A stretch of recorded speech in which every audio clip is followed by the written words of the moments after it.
Hey everyone, welcome back. Picture a world where broken hearts wear bright smiles and shadows lurk beneath every laugh.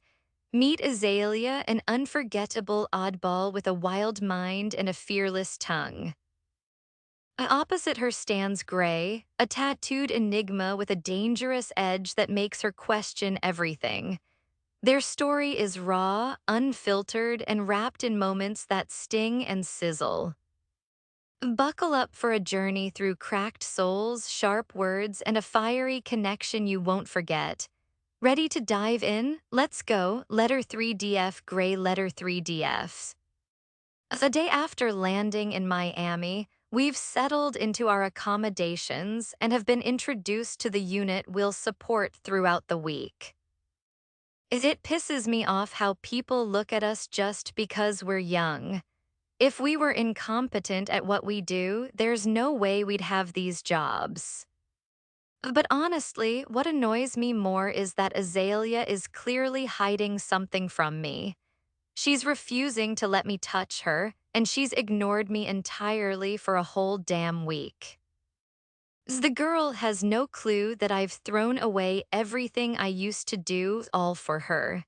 It's not like I was hooking up every night or anything, but I did have the occasional hookup and a bit of fun. It feels strange going this long without any hookups, not even wanting one, unless it's her. And I know Jonah's catching us together in that room hurt her.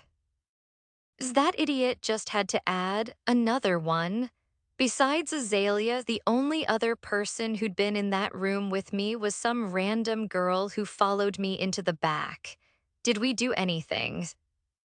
Hell no, I kicked her drunk ass out. But did Jonas just happen to walk in then?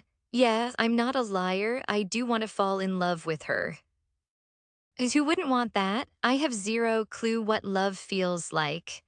I don't even think I've ever said the word out loud before, but with her, it feels like it could be real. If I don't screw it up first, even now, for the very first time in my life, I think I miss her. I'm not sure what that feeling is. But I sense I'm missing something, and it's not the damn scrunchie on my wrist or our weapons. Her stupid random comments. Hell, even her laugh makes my heart feel like a dumb, blubbering fool. As I take another sip of my damn milkshake, goddamn, Roman looks at me with a measured gaze. I glare right back at him. Are you mad at your milkshake? Jai asks from beside me, and I finally loosen my grip on the cup. No, they're ready for us to be there, Roman says. They can fucking wait, I reply.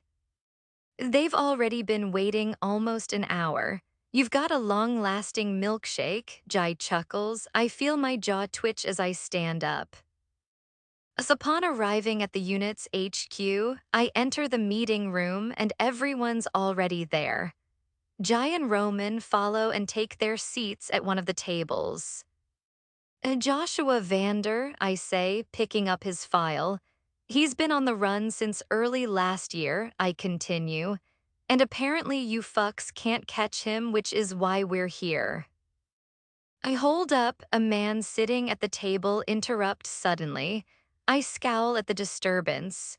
He's probably in his mid-30s, leaning forward, eyes locked on me. They expect us to listen to some 20-something who's wearing a scrunchie and drinking a milkshake. He asks, what the fuck is everyone's problem with the goddamn scrunchie? I put my milkshake down. As I guess the FAA title on the board behind me means nothing to him. If it bothers you that much, I keep my tone steady, then don't listen to me. Then go get your fucking ass killed, see if I care. It'd be under your mission, he fires back. Everyone else stays silent, like that would fucking hurt me. Not my problem. You didn't follow my orders, so that's entirely on you, I say, glancing down at the ring on his finger. The idiot, who supposedly has someone waiting for him at home, can't even swallow his pride enough to listen to someone younger. Who says we couldn't catch him on our own? His face reddens progressively as he grows angrier. The damn time limit between the date the warrant was issued and now, I glance at the original warrant date, is nearly 2 years old. Fuck you, he sneers. For someone his age, I'd have expected him to be less of a prick. Guess not. What the hell do you know? I've been on this unit for more than 10 years. I know what I'm doing. He stands abruptly while I pick up my milkshake and take another sip. Well, damn. Maxon chuckles, the same Maxon Azalea said had a nice fucking ass. Why didn't you tell us that? He says sarcastically. If you're so good, where is he? The room falls silent. Oh, don't tell me you don't know, Jai interjects, shaking his head. Now sit the fuck down and shut up. I glare at him once more before resuming my explanation of what the hell we're going to do to catch this guy. In just 2 quick days, we pinpoint his location and finalize our plan to catch him, all memorized perfectly. Jai hands out the padded leathers. Her voice echoes in my mind, "Don't get stabbed." Or headbutted or hurt, please. I grit my teeth, snatch a jacket from Jai's surprised hands and pull it on. I place her scrunchie on the table, pushing her thoughts away. Shut up, I cut Theo off as we climb into the subs. During the ride, my mind drifts back to her soft sighs when I kiss her neck, her body eagerly shimmying when she sees me, her smooth skin. Fuck, my adrenaline spikes when we arrive at Joshua's hideout. It's a damn shack smack in the middle of the swamp. If a damn gator eats me, I'm gonna be pissed, Jai mutters as we step out and sink into the thick mud. Is now a bad time to admit I'm scared of reptiles? Theo's voice comes from behind me, the same guy Jai said had pretty fucking eyes. I hope one bites him in the ass. We execute the plan exactly as mapped out. Moving nearly silently, we enter the front of his shack. Guns litter his worn-out couch. Not taking any chances, I signal for them to be disarmed before we move deeper into the rundown place. In the back room, we find Joshua and a hooker asleep on a mattress on the floor. I enter first. The woman's breathing catches my attention, too rapid for someone asleep or awake. It's abnormally fast. I look at Joshua. I barely catch his arm twitch, and I know they're aware we're here. I raise my arm to signal the guys behind me. His lower arm twitches. He springs up instantly, a gun in hand. Instead of firing, he grabs the barely clothed woman beside him and presses the gun to her head. The other men fill the room as he glares at all of us. Drop your guns, or I'll kill her, he warns, his voice shaky, clearly shaken by being caught. Wanted for 4 counts of second-degree murder, 2 counts of arson, and armed robbery. He won't hesitate to kill her. I gesture downward and we slowly set our guns on the floor, nudging them toward the bed with our feet. She has nothing to do with this, Josh, Jai says, and in the heavy silence, the safety on his gun clicks off audibly.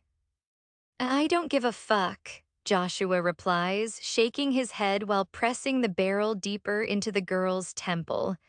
Positioned just outside his direct line of sight, Roman cautiously moves behind Joshua.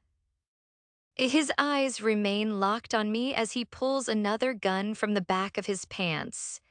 You don't want to do this, just let her go, Jai warns, aware of Roman's angle. I've got the shot, Roman nods at me. I glance back at Joshua, then at the gun in his hand. His finger is curled on the trigger, slightly squeezing down.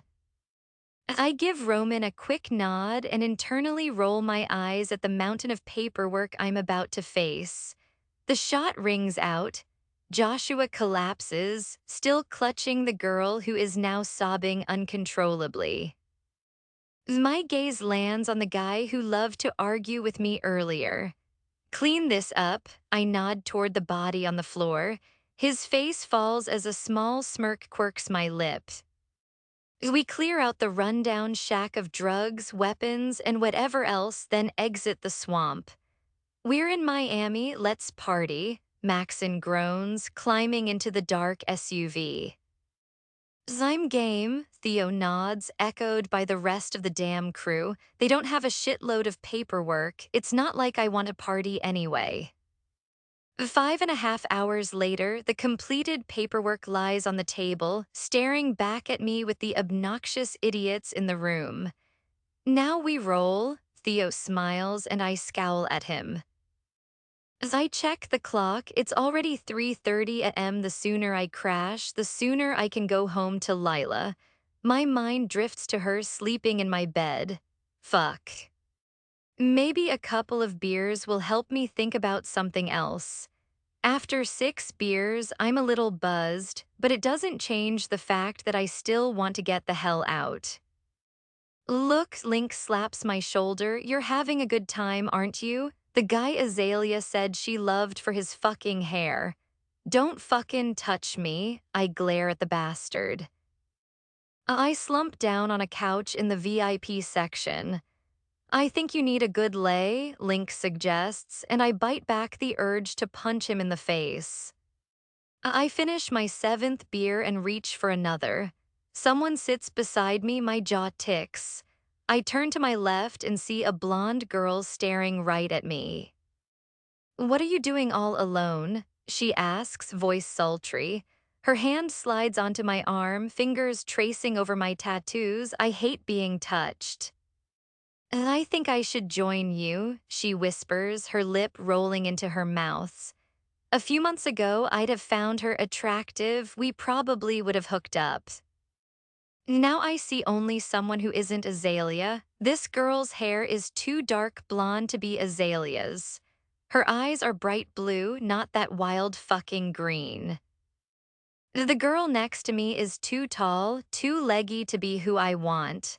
Her smile can't make my heart race like it's supposed to. Then she sure as hell can't turn me on by the sound of her voice or what she's showing down her shirt. I rise and step away from her. That's not what I want. As I collapse onto my hotel bed, fully clothed and all, and drift off to sleep, I awaken with a mild headache and a sour mood. We all gather our stuff and board the plane, still nursing our hangovers. Silence envelops the group. I wish they'd have hangovers like this all the damn time. We land in Nashville and split up from there. Most of the guys head home. I make my way to Mr. Terrap's. Entering through the front, I'm greeted by the frail old man Azalea adores. He looks up at me from his desk. Your Azalea is near the back, he nods toward the rear of the store, my Azalea. I catch sight of her from behind as she picks up a bunch of books, rearranging them on a shelf at eye level. My heart does strange things when she subtly shakes those damn hips. Suddenly she turns, sending books scattering from her hands. She grins joyfully when she sees me and stretches her arms out wide, a bright smile lighting her face. Her body finally presses against mine. Did you miss me, sugar? That damn nickname slips off her lips. It infuriates me how easily that name can give me goosebumps. Pretty sure I did miss her. I only nod and she giggles. See, Mir, she beckons, her hand resting on my back, and I'm put in a trance as her bottom lip curls into her mouth. Did you catch your bad guy fella? She probes, sitting down on a couch nestled among the shelves and pulling me down beside her. Or girl, she adds abruptly. I could be a wanted person just as easily. I've done so many illegal things, it's not even funny. I watch her closely as she talks. Her former nonstop chatter used to irritate me to no end. Now I just love the sound of her voice and all the wild crap she says. God, why did I miss her this much? Why are you so quiet? She asks, tilting her head with curiosity. A blonde lock falls across her face, and before I can stop myself, I brush it away, scowling at how it obscured her from me. When do I ask you to be my girlfriend? So close to her, I can feel the breath she inhales when I pose the question. I'm just a little confused about why you still want to be. She hesitates. With me? Hell if I know. If she hasn't noticed yet, I've never actually been in a relationship. I avoided the whole thing. If you can't treat a girl right, why drag her through your mess? But I can't keep away from the girl standing before me.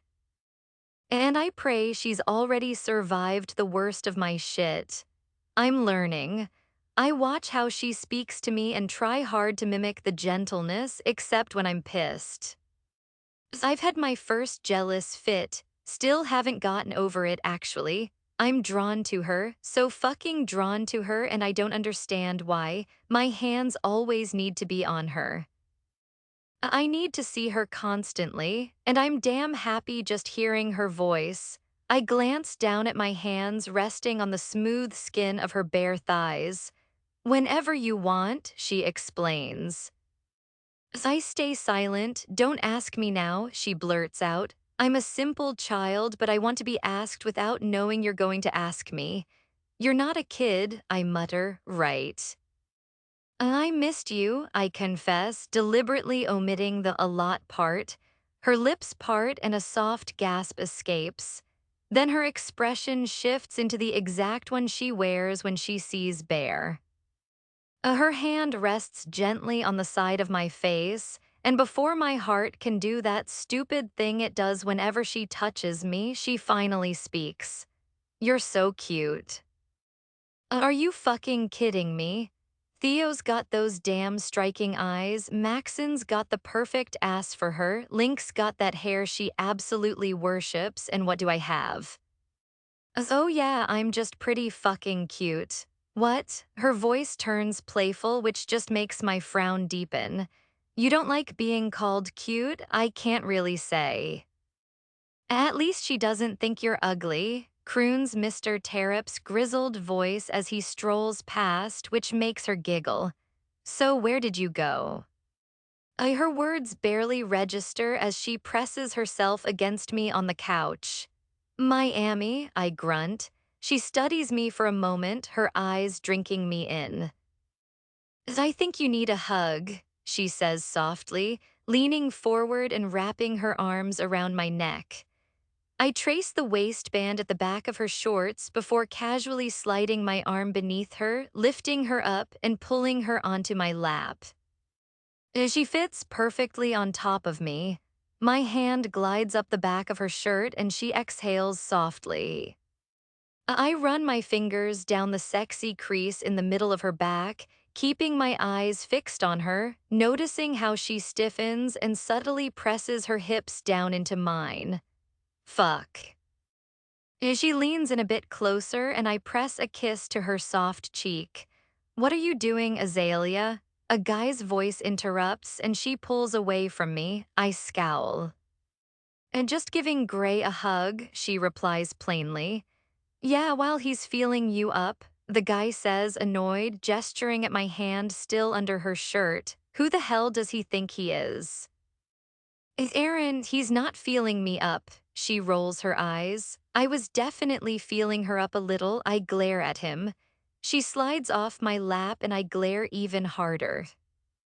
The dickhead, he starts, and I begin to stand.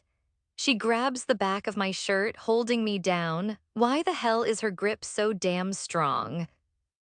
Don't start, she mumbles, and I shoot her a scowl. She narrows her eyes at me, who even says dickhead anymore. Aaron, don't call him that, she says, and my heart does stupid things because she's the only person who ever stands up for me.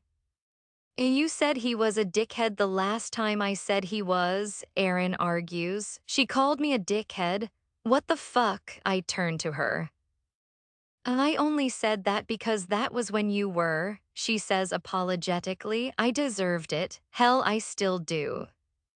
I treated her like garbage simply because I was too wrapped up in the fact that I could never deserve a goddess like her. Plus, knowing she's Jake's little sister. I took out my anger on her. I deserve far worse than just being called a dickhead. He still is, Aaron exclaims like he knows everything. He's taking advantage of you, Azalea. You're young and he just wants to get in your pants. How old is this guy anyway? That hits a raw nerve, implying I'm exploiting the one person who's the only chance I have at more than just one night. Who the fuck do you think you are to accuse me of taking advantage of her? I snap, standing up and moving right up to him. You don't know a damn thing, I say, glaring down at him. Just because some guy is interested in you doesn't mean he's after anything more than sex, he responds, glancing over at her. You can't pretend you know him, Aaron. She steps closer to him, wearing the most serious expression I've ever seen on her face. He's really gotten on little Lila's nerves. You're naive, Azalea, he emphasizes. And you're being a total jerk. What the hell is wrong with you? She shoves his chest. He's really pissed her off now. You're going to get fucked over. They conduct their own conversation about me as if I'm not even fucking present. He's old and only wants one thing, he adds. God damn, what am I, 50? Shit. He's 24, 25. I gently nudge her and she gasps, turning towards me. Did you just have a birthday? She asks. A couple of weeks ago, I shrug one shoulder. She frowns at me. And you didn't tell me, that's not nice. Azalea, focus, Aaron commands and she turns back to him. He's 25, she repeats. Yeah, and look at him. He gestures at me and my eyes narrow. He's got a fucking sleeve. Drug addicts, criminals, and gang members have sleeves, he insists. What the fuck do you know? I retort, eyeing his polo shirt, some spoiled rich kid. You've been sheltered your whole damn life, I see that now, I sneer. You wouldn't recognize real life if it hit you in the face, only the crap your parents shoveled into your head. And what, let me guess, you don't have parents? He mocks, is this guy for real? Aaron, why would you say that? That's awful. She places her hand gently on my back. Azalea, Jake wouldn't want you around people like this. He strikes a nerve. I feel her entire body stiffen. If only this asshole knew. Who the fuck brings up a dead family member to win an argument? You know what your problem is, you only judge.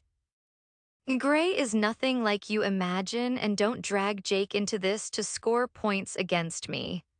Sure, he's rough around the edges and a little intimidating because he's a big guy, but I bet you didn't know he gives the best hugs in the world, owns an adorable puppy named Bear, and that he tracks down bad guys for a living. He fiddles with my scrunchie when he's nervous. She shows me my wrist where her scrunchie rests. He's terrible at dodging headbutts, she says. I frown. But he cares, listens to me, hugs me when I'm down, and doesn't judge me, especially when I eat an entire pizza by myself. She finishes in one breath, and my eyes don't leave her. So I guess I'm doing something right. Her hand slides down to my ass, patting it repeatedly in a way that could almost lull me to sleep. I don't even think about stopping her. I don't want you to get hurt, Azalea, Aaron's voice softens. I know, Aaron, I'll be fine, I promise. But if you don't want me hurt, then stop being mean to him, she says firmly. I can't believe I ever treated her so badly. She's the one person who doesn't deserve that. Same goes for you, Grey, she adds, and my eyebrows knit together. I didn't do jack shit to this asshole. Fighting in my shop won't help me get any customers. Mr. Tarrip strolls by with a couple of books in hand.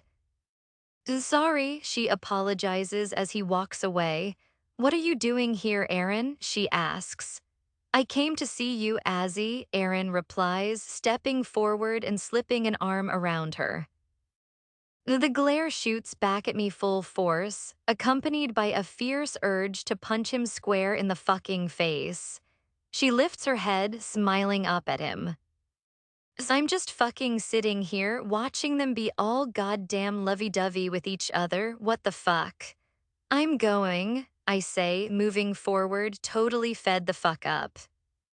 Wait, Gray, she calls after me, but I ignore her and Mr. Terrap's knowing gaze as I walk past him.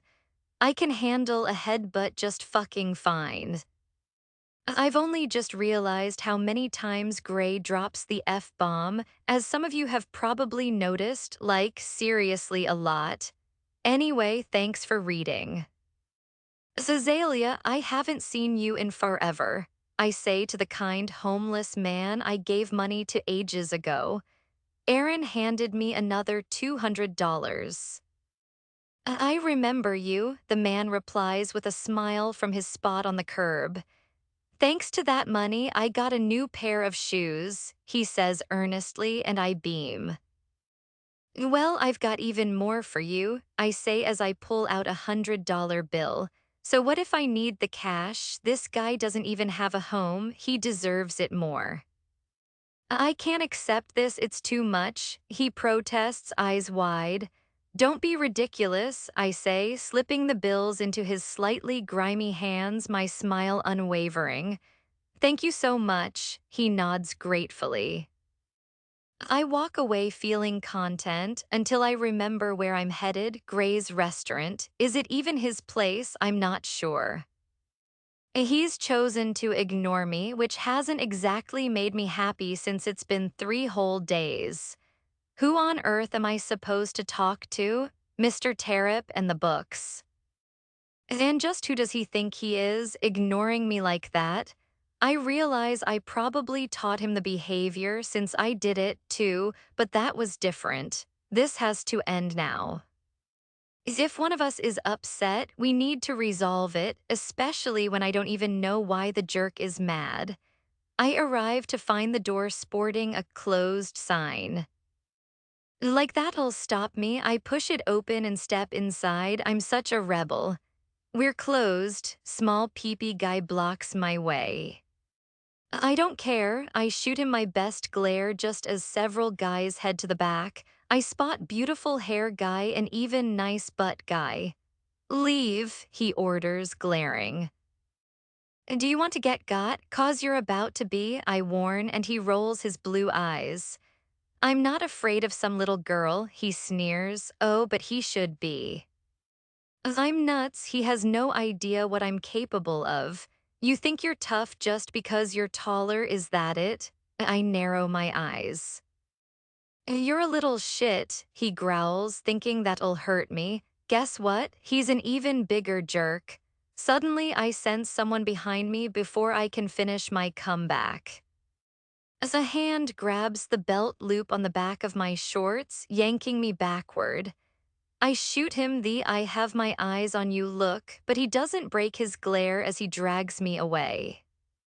I slap his hand off, turn to face him, and squint up at the man in front of me.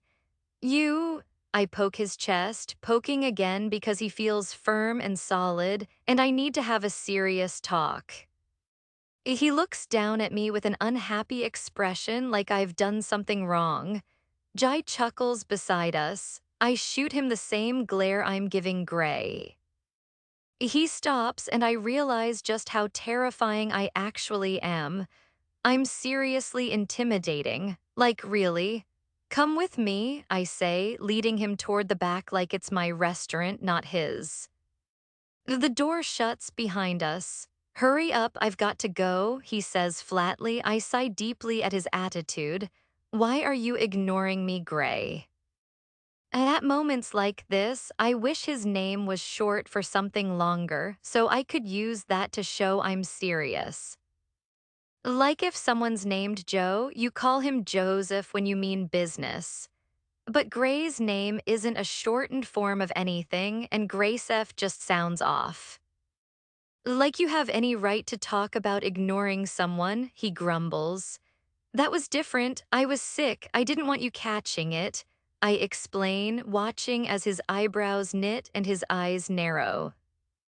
You told me your back hurt. Same difference. I shrug and notice his jaw tighten.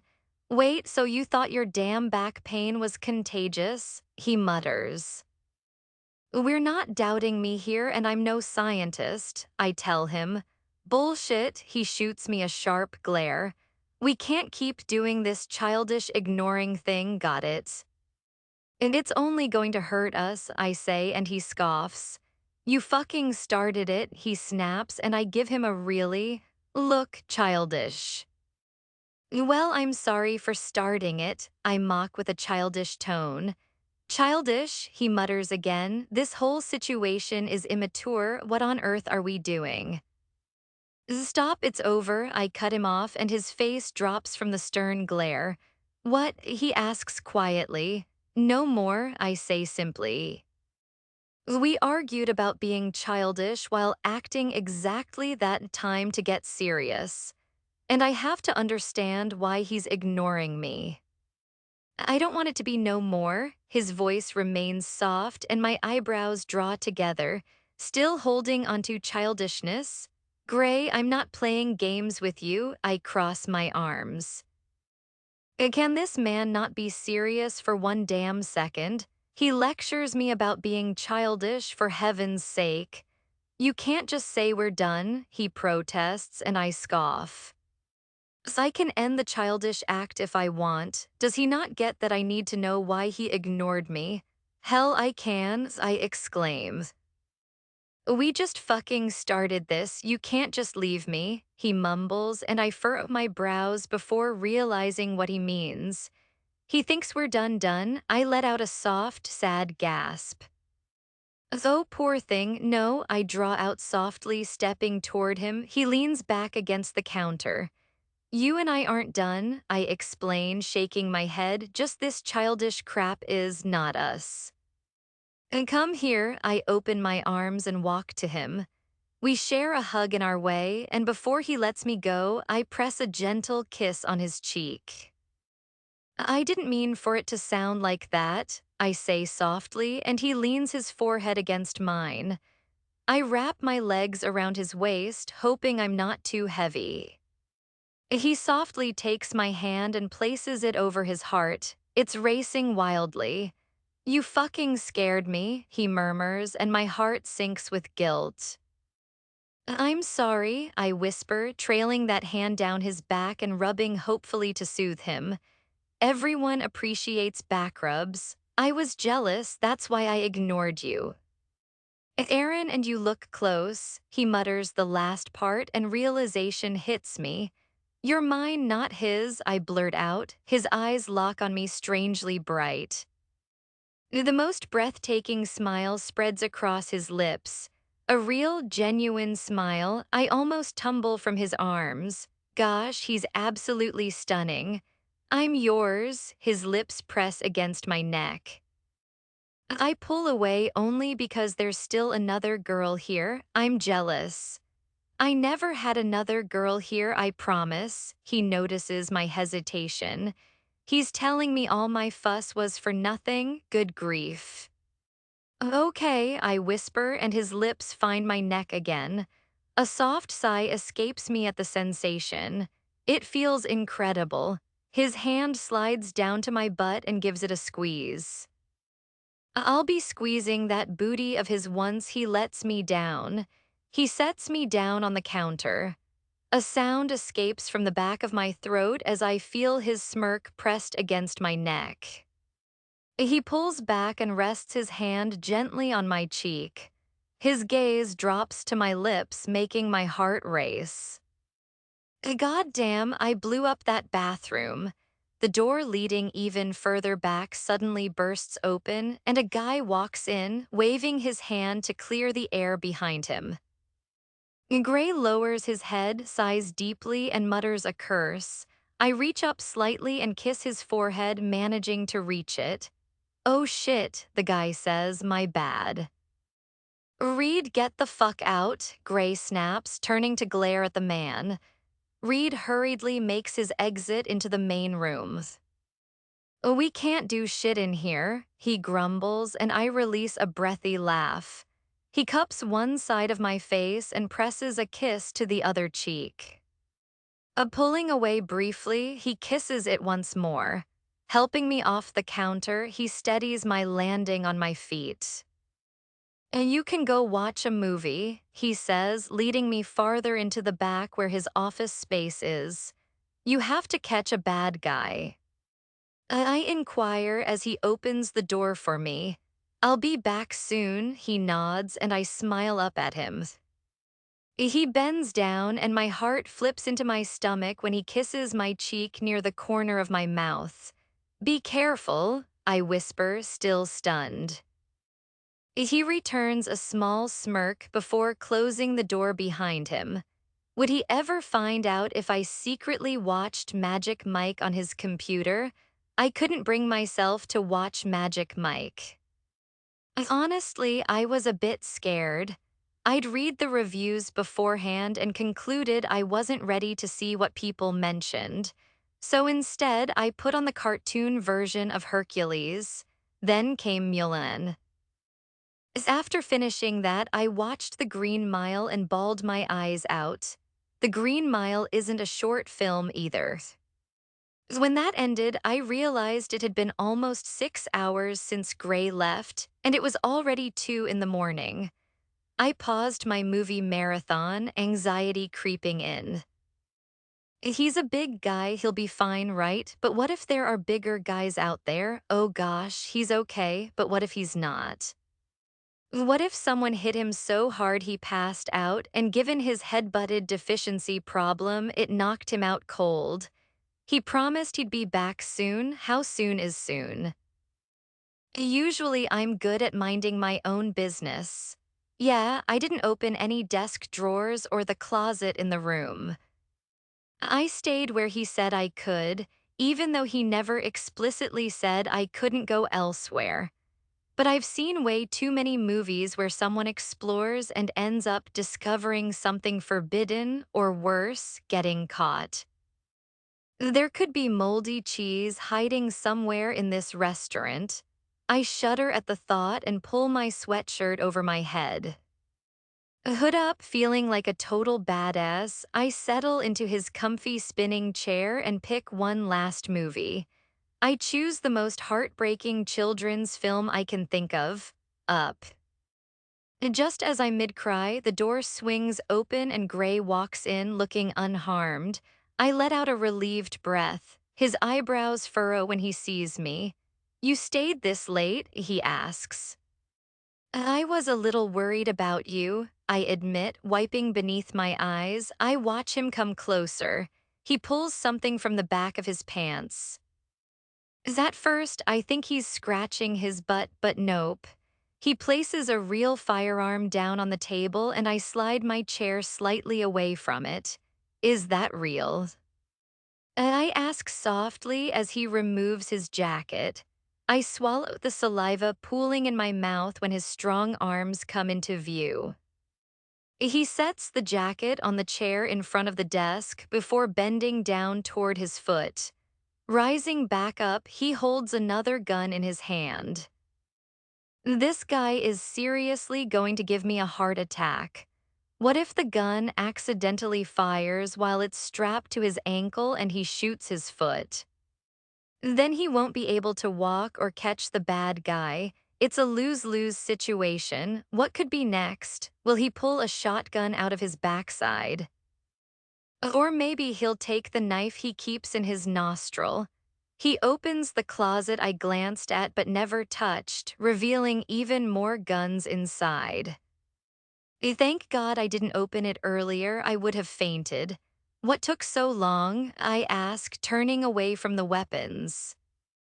The woman threw bags of damn crack at us, threatened to kill herself if we moved, and after 4 hours she finally passed out. He grumbles and my eyes widen. I had the nerve to call Gray a crackhead. Oops, sorry Jesus. Did you save a bag of crack for me? I blurt out. He spins around and shoots me a glare. There's some on the bottom of my shoe if you want it, he retorts, and I throw my head back laughing. We went through all that trouble just because she's a known crack dealer, he approaches me. Never get high on your own supply, I mutter. He rolls his eyes. And that's why I buy mine or get it off the bottom of your shoe. You need to sleep, he says like I'm crazy, but I'm wide awake. So gosh, what if crack particles from his shoe floated into the air and accidentally entered my bloodstream? I do have a small cut on my finger. I begin to stand. Only then do I realize how genuinely tired I am. I've been awake for 19 hours. How is Gray even functioning and looking gorgeous while doing it? You look like a child, he mutters, coming over to me and pulling the hood off my head. The hoodie really swallows me up. Well, I'm not super tall or fully developed, I reply softly. I mean, I do have a bit of a booty. He pulls me close, our bodies pressed tightly together. I look up at him and he looks down at me. His hands glide down my sides and rest on my hips. You feel damn perfect to me, he mutters, his eyes serious and intense. My cheeks flush at his words. Then again, he's been around crack particles all night, and it's really early morning. Plus, I'm sure if I talked to a dietitian, they'd say I'm a pig, and that eating just a single lettuce leaf a day would undo all that I've consumed. Moreover, being told my body is perfect feels very different. In high school, it didn't matter if you were the skinniest person in school. If you weren't liked, you got called fat. Jake always told me not to listen, but I still stepped on the scale wondering maybe they were right, but they weren't. It took me 2 semesters to realize those people were just doing everything they could to make me feel inferior and less than them. I've never genuinely felt confident in my own skin. I struggle with comparing myself to the models I see on TV. Oh, my hips are too wide. My hair is too long. My stomach doesn't look like theirs. My scars are ugly. I'm aware I'm far from perfect. Gray knows I'm not perfect. But somehow to him, he appreciates whatever I have. That thought sends me on a whirlwind of emotions I've never experienced before. Are you trying to get in my pants? I whisper up at him, a small smile playing on my lips. His lips curve upward at the edges. It must be working if you're thinking about it, he says, leaning down closer, and I let out an amused gasp. Are you flirting with me? I ask softly, my eyes fixed on his lips. His hand gently tilts my chin upward so I'm meeting his gaze now. I think you're flirting with me, he replies quietly, his free hand lifting me onto his desk. I snort embarrassingly and cringe inside. I'm literally such a mess. You're sure you want to fall in love with me? I ask. It's strange that he can sit here, hear me snort, watch me eat an entire pizza, listen to all my rambling and nonsense. I'm already too far in, he says, pressing a kiss to my chin, and I'm not slowing down anytime soon. He lifts my head and his lips meet mine. Unlike the first time, this kiss feels entirely surreal. His arms wrap around me tightly, holding me as close as possible, while my heart feels as if it has transformed into butterflies. His lips are softer than I remember, and his touch is gentler than ever, like he's afraid he might mess things up somehow. I grasp the side of his face and deepen the kiss. He needs to understand he shouldn't be so nervous all the time. Our lips come together, sparking more heat than fireworks. I push aside the anxious thoughts swirling in my mind. He's clearly more experienced, an assumption I can make because he's older, which certainly contributes to that aspect. As I know he doesn't want me for what Aaron thought or thought of. I've never seen Grey that way. He's always been honest with me. And though I don't know who he was before we met, that was a different time, before he wanted to fall in love. As much as I have pondered it, I want to fall in love too. I've never been in love, and from how he talks about it, he hasn't either. It definitely wouldn't hurt to fall for the crackhead I'm looking at right now. He's come so far already. He's learned from me things I didn't even realize he needed to learn. I don't think he realizes we're learning together. He and I are both students and teachers. That sounded weird and a little wrong. And even though he still has his bratty moments and lacks manners entirely, I wouldn't want any other best friend.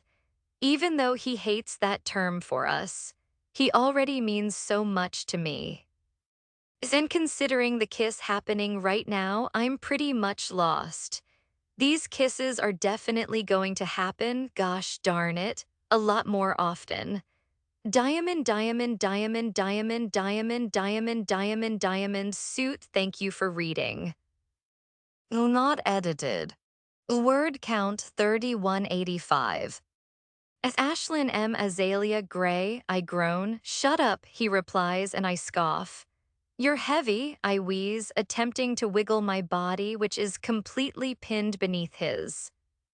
You're fine, he mutters, and I release another frustrated sound. You don't know how I feel. He's not the one with someone as heavy as him lying on top of him. Whatever. Why am I the one underneath? You're heavier, I complain. He lets out a mischievous chuckle. I'd rather be on top, he grumbles playfully. On top of what? That makes no sense. Is this guy sleep-talking? Well, I don't like being the bottom, I whine, and he lifts himself off me. He props his weight on his elbows, looking down at me. You're so damn oblivious, he shakes his head and rolls off me, finally. Oh, thank you, Jesus. I take a deep breath. I can breathe.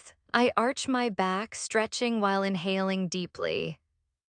A dramatic ass, he says, walking toward the bathroom. Sugar, I get up and follow him into the bathroom. One of these days, my ribs are going to collapse. I grab my toothbrush and join him, brushing my teeth. No matter what position we fall asleep in, he inevitably ends up directly on top of me. To my surprise, he doesn't comment on me calling him sugar. Is he actually warming up to it? You like it when I call you sugar, don't you? I tease, setting my toothbrush down after finishing. He does the same and shoots me a side-eyed scowl. Then he grips my chin roughly and kisses me. My body temperature spikes by at least 10 degrees and my right leg starts to wiggle. He pulls away. You like it when I kiss you, don't you? He teases, mirroring my teasing tone, and I'm left flustered. I think both our questions are rhetorical, I murmur, lowering my voice. His lip quirks into a smirk. His hand slides just above my hip bone and gently squeezes it. I jerk reflexively, a small squeal escaping me.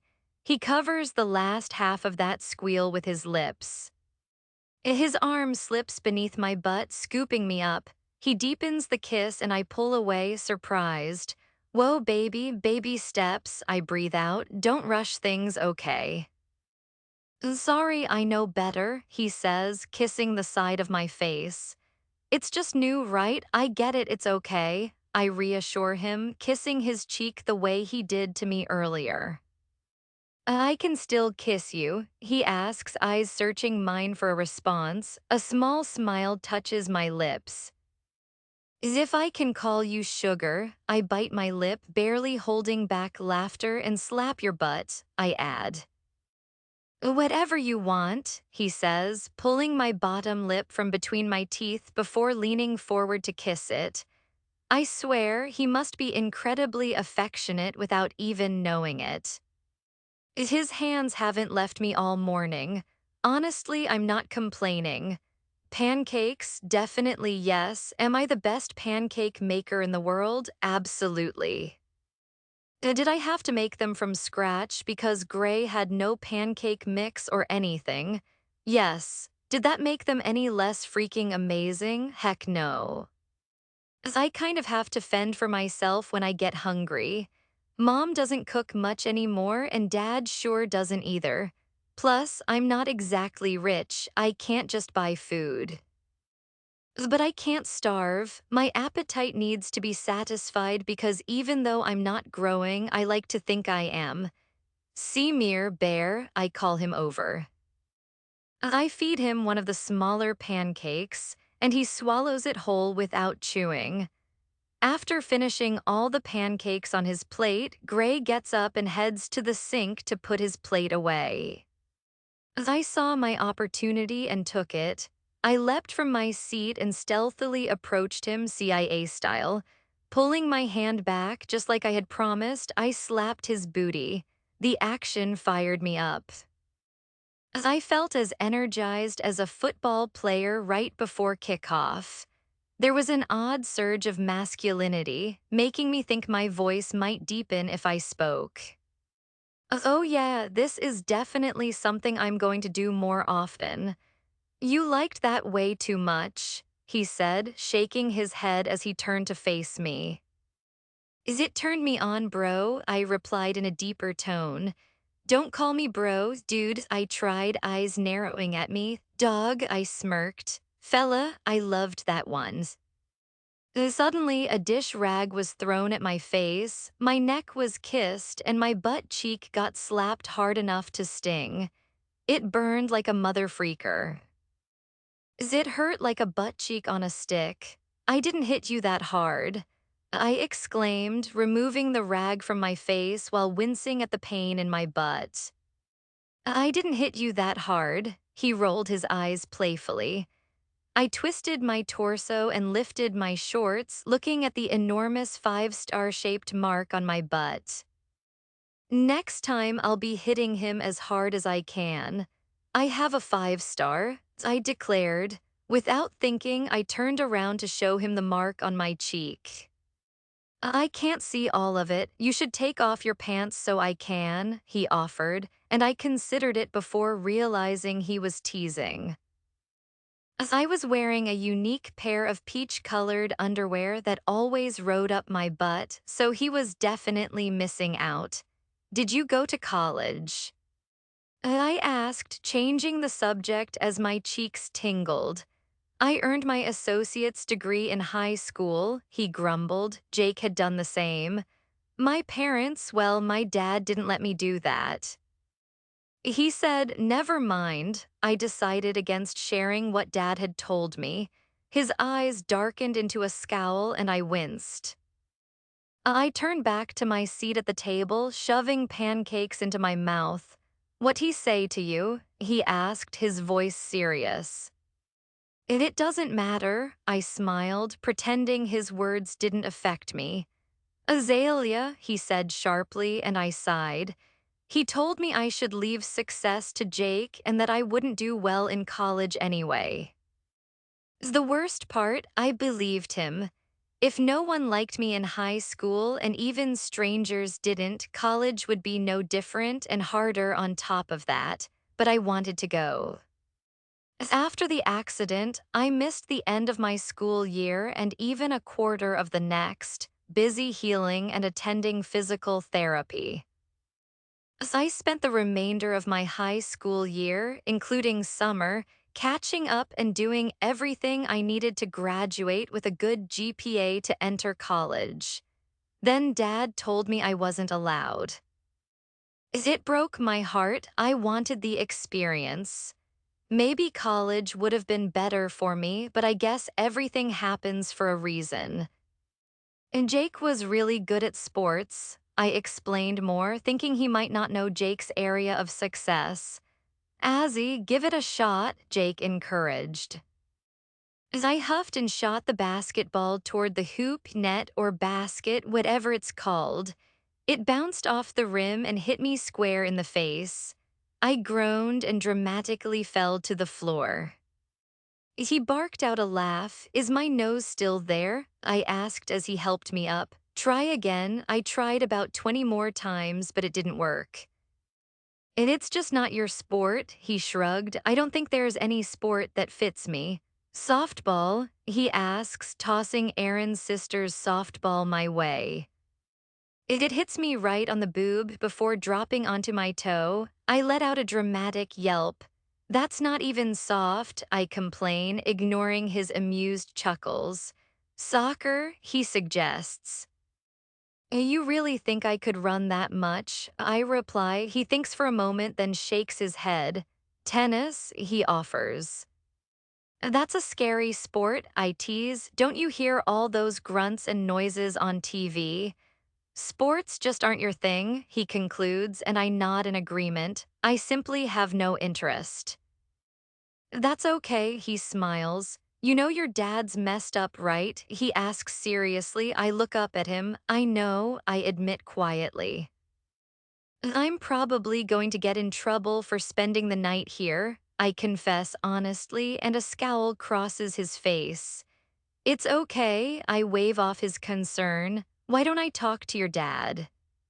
He folds his arms and my eyes go wide. I shake my head quickly. No, that would just make things worse, I explain. What does he expect from you? Does he want you waiting until you're 30 to have a damn relationship? He grumbles. Honestly, I don't understand why Dad is so bothered. I don't know, I mumble. He sighs. And your mom doesn't say anything. When you came over, she told me I shouldn't let you stay too much. I look up at him. His face hardens unhappily. I should probably head home. Last time I stayed long, Dad got mad, I say truthfully, grabbing my plate and setting it in the sink. Want me to wash those? I ask sincerely, nodding toward the dishes. His face twists as if it's a stupid question. Quit asking dumb questions, he warns, grabbing my arm and steering me away from the sink. Kiss my butt, I shoot him a scowl over my shoulder. My expression falls when he moves toward me. Grabbing the top of my pants back, he pulls me close. Now or later. His hand slides over my booty. Gray, I scold. He can't be serious. Think heavenly thoughts, sugar, I say, mimicking the praying hands tattooed on his hand with mine. Where'd you get this scar? His finger traces a mark on the top of my shoulder. Sex, that was my first guess, he teases. Couple years back, I was in the shower, aren't you fascinated already? By now, Mr. Tarrip would have totally tuned out. Couple years ago, you were in the shower, he repeats, his voice dipping lower. Tell me more about that shower. Well, it was warm and nice. I think I was really tired, so it was supposed to be quick, I explain. After I finished, he sighs. I okay? He starts but cuts himself off. Anyway, I slipped and busted my shoulder on the faucet. It hurt so much, I recall the pain. He leans down and kisses my shoulder gently, sweet as sugar, Bear whines, jealous. Still hungry. And he asks, I ate 6 pancakes. Is that why Bear's a little chunky? Do you always feed him just because he looks hungry? I turn to face him. He's not chunky, he says, glancing over at Bear. Just a little chunky. But that's totally fine since it just means there's more of him for us to adore. He eats when he's hungry, he says. Dogs will always eat if you give them food, I grin. Well, then he eats a lot. He lifts my shirt and inspects my belly, placing his large hand gently on my stomach. I'm so full, I assure him. Can't you feel how tight my stomach is? That's because it's stuffed with pancakes. It's barely tight, he mutters, and I lift my eyebrows. Are you only saying that because I don't have muscles there, like a six-pack or whatever? I wouldn't care if you had a damn potbelly. I just don't want you going hungry. He removes his hand and lowers my shirt back down. He's like a grandmother, always worried whether Bear and I are eating enough. Would you mind if I had better stomach muscles than you? A small smile spreads across my lips. No. As long as you're not hungry, he continues his reasoning. I'm not convinced it'd look right for me to have better muscles than him, slightly off, like The Rock but with my face. What is a no-go for you? Like a type? Do you have a type? I ask. Am I his type? He shrugs with one shoulder. Light blonde, green eyes, damn talkative apparently. How tall are you? 52, I frown.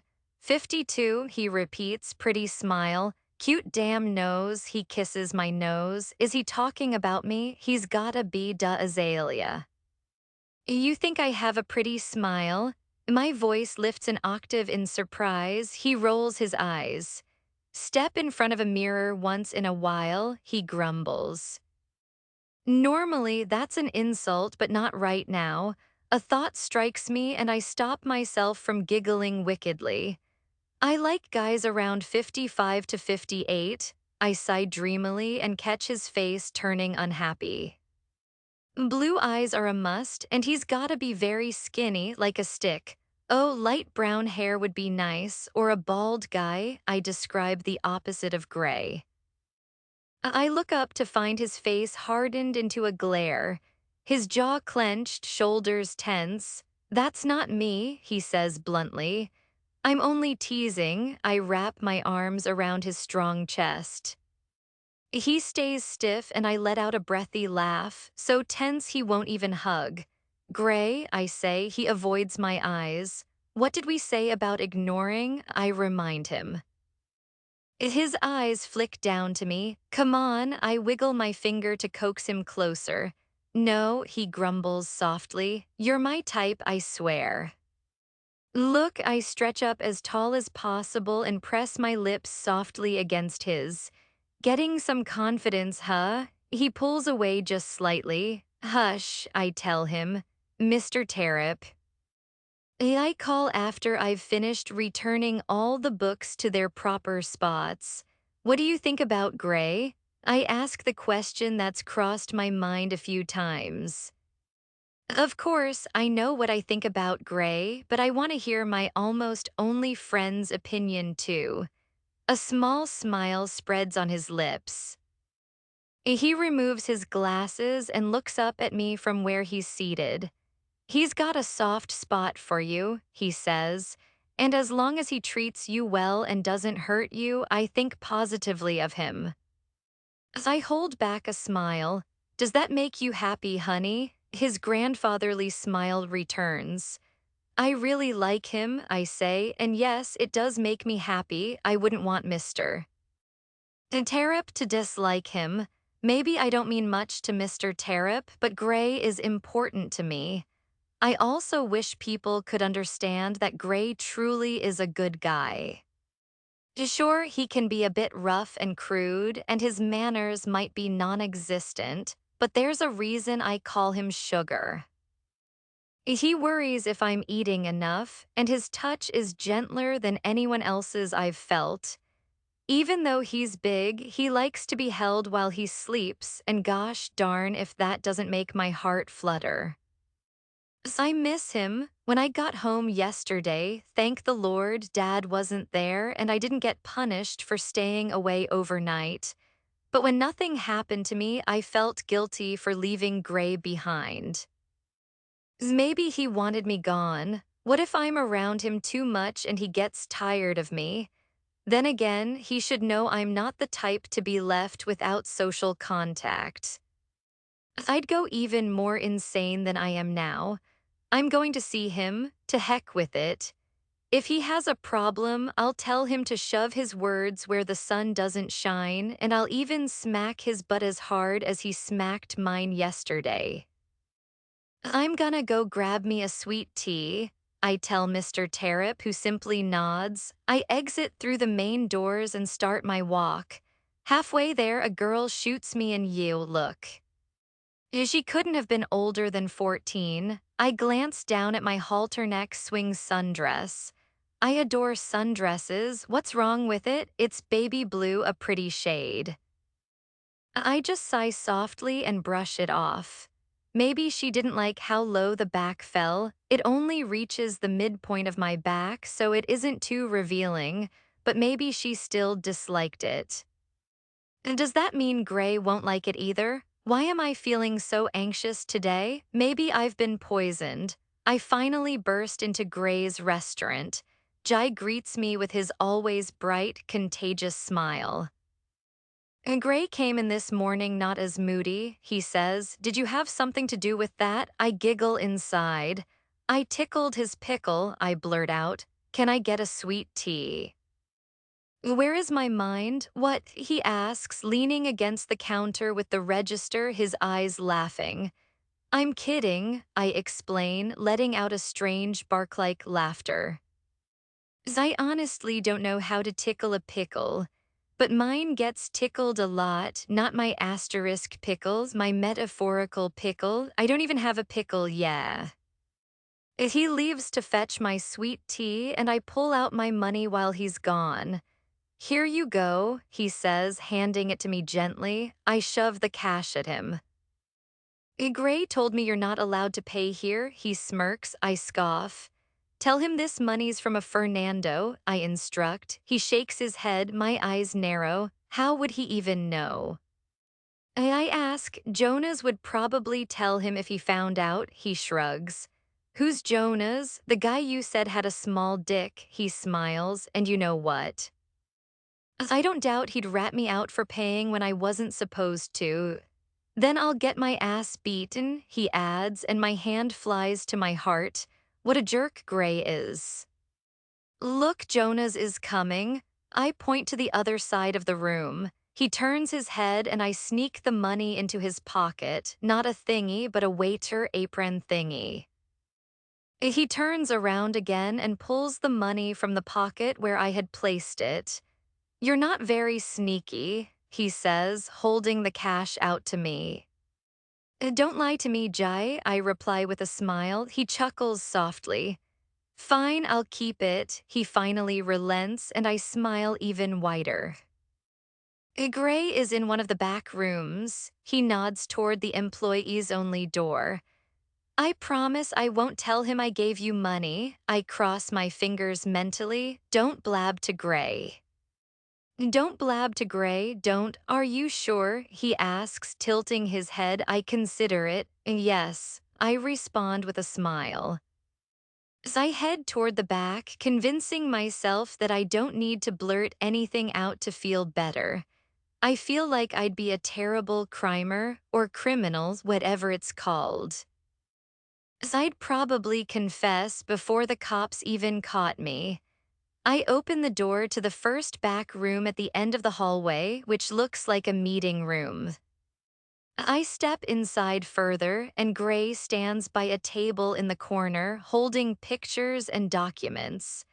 As I move to close the door behind me, I feel something brush my neck. I raise my hand and find the exact same $5 bill I'd given Jai tucked in the strap of my dress. My mouth falls open. Not only has he made me look unprofessional, but he's made me look like a stripper. He never even touched me. What kind of CIA video was he watching? I scrunch my nose, plotting how to get him back as the door finally clicks shut. Something catches my eye in the corner. Ooh, a picture. I scan the faces and smile when I spot Theo's beautiful eyes and Jared Leto's hair clone. Then I narrow my eyes at Jai's face, but my smile grows bigger when I see Gray. Gosh, he looks good in pictures. The smile fades instantly as my gaze lands on Jake. Jake, my brother, what? I've never been this confused in my entire life. I was just gonna come see you. Gray's voice drifts to my ears, but I barely register it, too focused on trying to understand what's happening. Gray knew him. I am an absolutely terrible, horrible, and atrocious human being. A large tear slides down my cheek. Lila, I hear his footsteps draw near. I remain frozen in place. My heart breaks over what I've done to Grey. I sense him stop beside me. I know he's looking where I'm looking. Azalea, he whispers, full of regret, I've ruined everything. I've completely destroyed his last image of Jake. The one reason I never told anyone what happened during the crash was that I didn't want to hurt anyone else. But I have. I succeeded in doing the one thing I promised I'd never blab about. He knew him, but he never told me. Then again, that shouldn't even matter. I shouldn't have told him or anyone. I'm so destructive. I knew karma would get me for being selfish eventually. I swallow back a sob. I open the door, trying to push through the heartbreaking realization of what I've done. The hallway blurs as I begin walking down it. Azalea, I'm sorry, Grey says, grabbing my arm to turn me toward him. He cups my face, tilting it up to meet his gaze. As I can't bear to look him in the eyes, afraid I'll see just how much I hurt him and what he thinks of Jake. I fucked up. I fucked up, he murmurs, his voice softening in a way that makes me even more upset. I should have told you. His thumbs gently brush away the steady tears streaming down my cheeks. Please don't cry, my Lila. I'm sorry, I'm so sorry. He places two soft kisses on my forehead. I'm sorry I didn't tell you I knew him. I'm not upset with him for keeping that from me. What pains me is the self-loathing for letting my mouth reveal every detail. What's said now can never be undone or erased. He has no reason to apologize. I pull his hands from my face and step back, and judging by the look on his face, I only seem to be causing him more pain. I turn away, trying to run again. He catches me in the room where we first kissed, what feels like ages ago. I'm sorry I hurt you again, don't go, he murmurs, slipping his arm around my waist. It's worse that he believes he caused me pain. This is on me. I was going to tell you, I needed to find the right way, I'm sorry. Let go, Grey, it's okay, my voice barely a whisper. He releases me as I say it and I turn around. I just need to be alone, my voice breaks, my eyes filling and blurring with tears once more. What does that mean? His voice holds a slight desperation. I only move further away. He grips my hand. I'm sorry, what do I do? What can I do to fix this? He asks sincerely. Let me go, I whisper, and he does. He doesn't follow me. So I walk all the way home. This morning, I had gone to Mr. Terrip's, and I regret it a little now. My regret deepens as I notice Dad's car in the driveway. I open the front door and see him rise from his lying position on the couch. Why are you crying? He slurs. I close my eyes, wishing to be anywhere but here. Huh. He raises his voice almost to a shout. Did one of your little boyfriends leave you? You shouldn't even try. He sneers while finishing the last sip from a bottle of some kind of alcohol. God, you're the worst thing that's ever happened to me, to all of us, he snarls. It hits me hard. Anyone would feel battered hearing that. I try desperately to hold back tears against the verbal abuse he dishes out, but at moments like this, I just can't. Weak little shit, he growls. As I yank my car keys from the hook and rush outside, I get into my car and pause. I try to calm myself as best I can. Once steady, I drive to the only place I can think of. I order 4 tacos from Taco Bell. Then I head up into the Smokies, stop, and eat the tacos while gazing over the cliff's edge down at the lush green trees below. As I let my mind drift away from everything, Dad, Jake, Grey, all of it. But the thought that I caused someone to feel awful hurts too much to ignore even for a moment. Maybe it's because I know what it's like to hurt.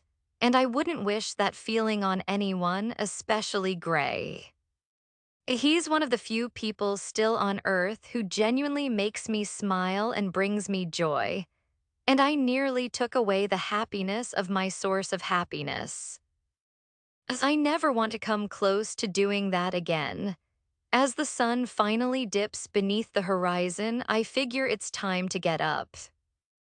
A nagging need to poop partly influences this decision, but it's also getting chilly. I probably should have only gotten 2 tacos. Diamond, diamond, diamond, diamond, diamond, diamond, diamond, diamond suit. As if you've read my book Without You, then you're aware that I have a fondness for writing about characters who appreciate butts. Sorry, not really. Gray ended up a bit cliché in this chapter, but every now and then, clichés are perfectly fine. Thanks for reading.